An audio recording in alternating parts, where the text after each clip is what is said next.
cycle de vente. J'espère que cette partie va vous permettre de relativiser et aussi de vous rassurer, puisque je sais que vendre, c'est difficile, c'est tout un art et il faut souvent persévérer et faire preuve de patience pour arriver à être satisfait de ses résultats. Donc, grâce au cycle de vente, je vais vous raconter un petit peu les différentes étapes qui jalonnent l'achat.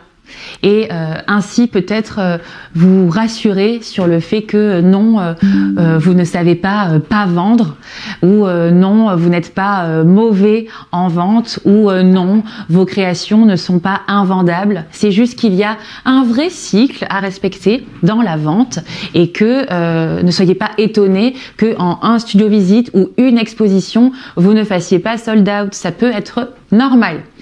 On regarde de plus près. Au début du cycle de vente, vous avez la notion de découverte. Votre buyer persona va découvrir votre travail, va vous découvrir vous, tout simplement. Deuxième étape, il va y avoir une notion de prolongement. Et votre buyer persona va vous suivre, porter de l'intérêt à votre production, porter de l'intérêt à votre personne d'artiste et va suivre comme ça, avec un laps de temps plus ou moins long, ça personne ne le sait vraiment, tout votre travail, votre production, vos actualités. Dans le troisième temps, on aura vraiment la notion de rencontre. Vous allez vraiment vous voir, vous allez vraiment vous rencontrer, faire connaissance lors d'un événement, d'un studio visite, d'un échange en ligne, qu'importe, mais il y a une notion supplémentaire qui rentre en compte après la découverte, après la notion de suivi, c'est cette notion vraiment de rencontre. Quatrième étape, il y a plutôt là l'arrivée de l'échange et du partage. Une fois que il y a eu rencontre, il y a encore une continuité vers la notion de discussion et de partage, tout simplement, d'informations peut-être pratiques, un peu concrètes, et d'échanges pour qu'une relation se tisse et qu'un lien se crée.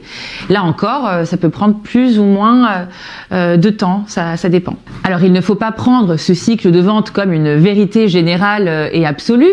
Il y a beaucoup de variations qui sont possibles, par exemple dans la durée de chacune des étapes. C'est pas parce qu'on a une étape de découverte qui est extrêmement rapide, puis une étape numéro 2 de suivi qui est très longue, qu'on n'aura pas une rencontre extrêmement dynamique qui se suit d'un échange et d'un partage en une semaine et un acte d'achat dans la foulée. Ou alors, au contraire, on va avoir un temps de découverte extrêmement long, un suivi très rapide, une rencontre qui peine à se faire, et puis des échanges qui peuvent être longs, du partage qui se fait pendant des mois et qui débouche enfin à un acte d'achat. Il n'y a pas de règle, mais ce qu'on observe, c'est que généralement, il y a la présence de ces 5 étapes dans un cycle de vente.